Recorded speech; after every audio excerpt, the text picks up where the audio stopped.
volevo citarti, Renzo, un ultimo dato e poi anche i finisco. posti letto dovevi dire. I posti letto. Allora, se voi andate sul sito della USL 7 e digitate performance del 2024, esce fuori una relazione di circa 40 pagine dove vengono riportati dei dati, compreso il numero di posti letti all'interno dei 3 ospedali. Bassano 380, Sant'Orso 370, Asiago 91, per un totale di 841 posti letto. A me i conti non tornano, perché questa regione, all'indomani del decreto ministeriale 70, Balducci, stavamo in piena austerità, pone il limite dei posti letto, cioè il massimo dei posti letto, anzi il minimo dei posti letti, 3,7 per ogni 1000 abitanti. Quindi, facendo un'operazione matematica, i posti letto nella USL 7, anziché 841 come oggi, dovrebbero essere 978, quindi mancano 137. 137 rispetto a 841 significa il 15%.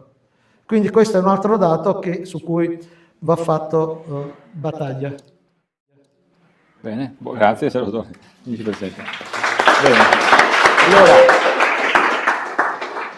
Allora, no, dispiace che non possiamo andare avanti col dibattito, però allora, alcuni temi sono stati lanciati, ce ne sarebbero tanti altri, ripeto, il tema della sanità è un tema così ampio veramente che ci vuole tempo e approfondimento e esperti come Salvatore o altri che si stanno veramente battendo da tanti anni, per cui lo ringraziamo.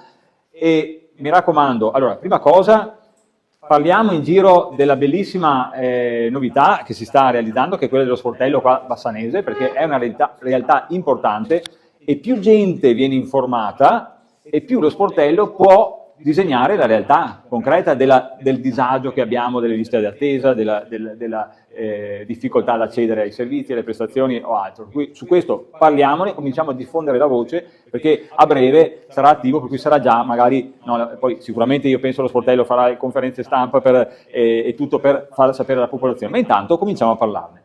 Parliamo e passiamo parola per la manifestazione del 4, è logico che è impegnativo magari per i bassanesi prendere il treno, però chi può, passiamo parola, perché chi può e chi è interessato particolarmente, logicamente più siamo e più pesiamo da un punto di vista mediatico, comunicativo e anche politico, perché sì, è davanti alla stazione di Mestre, penso si parte da là. Abbiamo preso anche una banda musicale, li vestiremo con dei camici sanitari per rendere più colorata. Poi si arriva in piazza Ferretto e là c'è un sacco di spazio, per cui più siamo e più importante è. Una volta mi ricordo siamo andati insieme, Marco.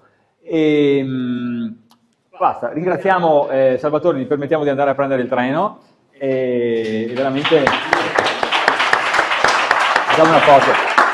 E vi ringrazio perché, malgrado tutti gli eventi, perché oggi veramente c'è l'impossibile, però siete numerosi, non me l'aspettavo. E vi informerò, insomma, vedrete, stiamo lavorando anche per Gaza, infatti c'era il presidio in piazza, c'è un festival che si chiama Ground con tutti gli eventi, per cui veramente, ecco, e teniamoci in contatto, mi raccomando, e continuiamo a approfondire e lavorare sui temi, perché ci siamo e c'è tanto entusiasmo. Grazie. Facciamo una foto.